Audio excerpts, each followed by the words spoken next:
নমস্কার বন্ধুরা, আমি অনুশ্রীর হোম লাইফে জানাই তোমাদের সকলকে স্বাগত। এখন বাজে ওই 9:30 নাগাদ। এখন থেকে আমি আমার ব্লগটা শুরু করছি। সকালে আমার স্নান টান হয়েও গেছে, আর আমলকিগুলো তো কয়েকদিন রোদ্দুরে শুকনো করতে দিচ্ছি। ভাবলাম আজকে রোদ্দুরে দেওয়ার আগে তোমাদের সঙ্গে একটু শেয়ার করে নিই যে আমলকিগুলো কি পর্যায়ে এসে দাঁড়িয়েছে। তো বন্ধুরা, এখানে আমি এইভাবে আমলকিগুলো রোজের ঢাকা দিয়ে চলে যাই, আর সকালের দিকে এসে শোকাতে দিয়ে দিই। কয়েকদিন তো রোদ্দুর দেওয়া হচ্ছে, ভালোই শুকনো হয়ে এসেছে। আরও ভালো করে শুকনো করতে হবে, না হলে গুমে নষ্ট হয়ে যাবে। আর খেতেও কিন্তু খুব সুন্দর হয়েছে। এই দেখো, আমলকিগুলো আবার শুকনো করতে দেওয়া হয়ে গেছে। তাহলে চলো নিচের ঘরে যাই, কি রান্নাবান্না হবে সেটা একটু দেখি। বেলা তো হয়েইছে। আজকে কি বলো তো, আজকে মাও নেই বাড়িতে, আর তোমাদের দাদাভাইও নেই। ছেলে আর আমি খাবো। জানি না কি রান্না করব, কিছু তো করতেই হবে। তাহলে চলো দেখি আজকে কি রান্নাবান্না করা যায়। আমাদের কি তুই আমাদের গাধা তো? হুম, তুই কি গাধা? তোমাদেরকে বললাম যে আজকে বাড়িতে কেউ নেই, তাই চালাটা একটু পরিষ্কার করতে এসেছি। সাধারণত মাই করে। আর দেখেছো, ওর গায়ে মাথায় হাত বুলিয়ে দিতে হবে, তারপরে তুমি কাজ করো, আর অসুবিধা নেই। তাই একটু হাত বুলিয়ে দিলাম। এরাম তারে ডাল পকোড়া করার জন্য ডালটা আমি ভিজিয়ে রেখেছিলাম। ভেজানোর পরে খানিকটা বাদে পিষে নিয়েছিলাম। দিলাম কাঁচা লঙ্কা, কারি পাতা, অল্প চাল গুঁড়ি আর লবণ। এই দিয়ে ভালো করে ফেটিয়ে আর ছোট ছোট পকোড়ার আকারে ভেজে নিয়েছিলাম।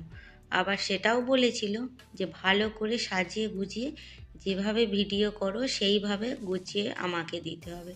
আমি ভাবলাম ঠিক আছে, তাই দেব তোমাকে। যে ঠাকুর যে ফুলে সন্তুষ্ট তাই করে দেব বলে সাজিয়ে গুজিয়ে সুন্দর করে পকোড়া বানিয়ে দিলাম।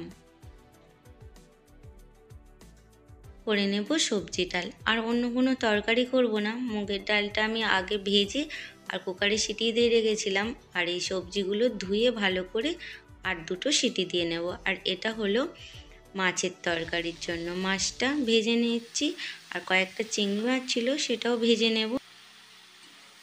পেঁয়াজ, আদা, রসুনটা একসঙ্গে যেটা পিষে রেখেছিলাম সেটা তেলের মধ্যে দিয়ে দেব। দিয়ে ভালো করে কষিয়ে নেব যতক্ষণ না পেঁয়াজের কাঁচা গন্ধ, আদা রসুনের কাঁচা গন্ধটা চলে যায় ততক্ষণ। আর একটা টমেটো পেস্ট করে নেব। এই তরকারিতে টমেটো যদি পেস্ট করে দেওয়া যায় তাহলে কিন্তু খুব ভালো লাগে। ভালো করে আমার প্রায় কষানো হয়ে এসেছে। এই সময় দিয়ে দেব অল্প করে লঙ্কা গুঁড়ো, আর দিয়ে দেব হলুদ গুঁড়ো। দিয়ে আরও বেশ কিছুক্ষণ এটাকে কষিয়ে নেব। তারপরে টমেটো পেস্টটা দিয়ে ভালো করে কষিয়ে যতক্ষণ না এর মধ্যে থেকে তেল বেরিয়ে আসছে ততক্ষণ কষিয়ে নেব। দিয়ে দেব অল্প পরিমাণে লবণ, অল্প পরিমাণে চিনি, দিয়ে ভালো করে কষিয়ে নেব। বন্ধুরা, আমার প্রায় কষানোটা হয়ে এসেছে। এই সময় জল ঢেলে দেব। দিয়ে ভালো করে জলটা ফুটে এলে মাছগুলো তুলে শুকনো শুকনো করে নামিয়ে নেব। তাহলেই মাছটা আজকে আমার রান্না হয়ে যাবে। আর সবজি ডালটা বাকি আছে, সেটাই করে নেব। নিলে আমার রান্না আজকের মতো হয়ে যাবে। তোমাদেরকে দেখিয়ে দিচ্ছি যে মাছটা আমার কীরকম লাগছে বা কীরকম পর্যায়ে একে নামিয়েছি। তোমরাও কিন্তু আমার মতো এইভাবে একদিন মাছ করে দেখো, খুব ভালো টেস্ট হয়। এই যে আমার মাছটা ঠিক এই রকম দেখতে হয়েছে।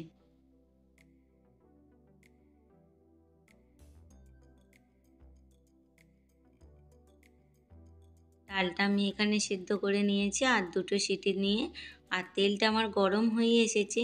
এই তেলের মধ্যে দিয়ে দেব দুটো এলাচ, এক টুকরো দারুচিনি, দুটো শুকনো লঙ্কা আর একটা তেজপাতা। আর অল্প দেব এর মধ্যে রসুন কুচি, আর রসুন কুচিটার সাথে সাথে দিয়ে দেব অল্প পরিমাণে পেঁয়াজ কুচি, খুব সামান্য, খুব কুচি কুচি করে পেঁয়াজগুলো কাটা আছে, দিয়ে দেব। পেঁয়াজটা একটু ভালো করে ভাজা হয়ে এলে একটু হলুদ দিয়ে দেব। দিয়ে ভালো করে কষিয়ে নিয়ে আর ডালটা ঢেলে দেব। ডালটা দেওয়ার পরে অল্প পরিমাণে এতে একটু লঙ্কা গুঁড়ো দিয়ে দেব, খুব সামান্য। আর দিয়ে দেব লবণ, অল্প পরিমাণে চিনি, আর দিয়ে দেব জিরে মৌরি একসাথে ভেজে গুঁড়ো করা ছিল সেইটাই। ডালটা করছি বন্ধুরা, তোমরা এইভাবে করে দেখো, একদম অনুষ্ঠান বাড়ির মতো কিন্তু খেতে লাগবে, খুব টেস্টি লাগে ডালটা। আর এই যে ডালটা আমি নামিয়ে নিয়েছি, এটা হলো গরম মশলা গুঁড়ো, এটাও কিন্তু আমি বাড়িতেই বানিয়েছি। আর অল্প পরিমাণে দিয়ে দেব ঘি, গাওয়া ঘি দিয়ে একটু ঢাকা চাপা দিয়ে দেব, যার জন্য এই মশলার সেন্টগুলো ডালের মধ্যে ভালোভাবে থেকে যাবে।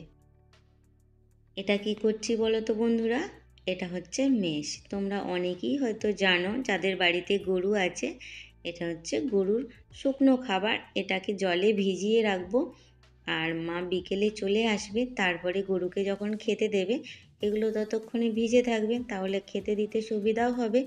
দেখো আমি ভিজিয়ে দিয়েছি। এর মতো খাওয়া দাওয়া করে ছাদে এসে বসে থাকি।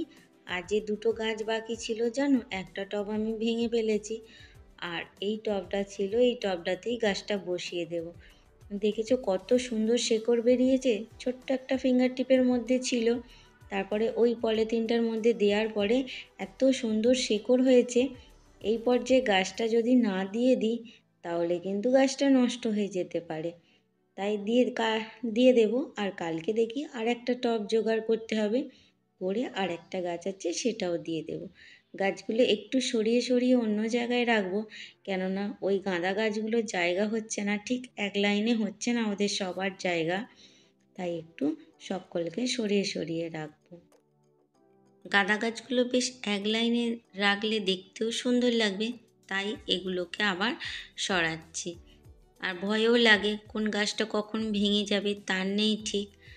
চলো এই গাঁদা গাছটা আনি, এনে পুরাতন যে গাঁদা গাছগুলো আছে ওর পাশটাতেই রেখে দিই, দিয়ে তোমাদেরকে দেখাবো যে চন্দ্রমল্লিকা গাছগুলোতে এখনও কত সুন্দর গজি ফেলছে।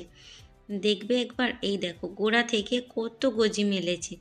আমি যদি আগে বসাতে পারতাম তাহলে গাছটা পুরো ফুলে ভরে যেত। যাকগে, কিছু করার নেই, গাছগুলোতে আমি জল দিয়ে নিই। বন্ধুরা ভিডিওটা আজকে এই পর্যন্তই রাখি। নতুন বন্ধু পুরাতন বন্ধু তোমরা যারা যারা ভিডিওটা দেখছো তাদেরকে জানাই অনেক অনেক ধন্যবাদ। নতুন বন্ধু তোমাদেরকে বলি চ্যানেলটা সাবস্ক্রাইব করে প্লিজ পাশে থেকো। দেখা হবে আবার নতুন একটা দিনে নতুন একটা ব্লগের সাথে। ভালো থেকো, আজ আসি।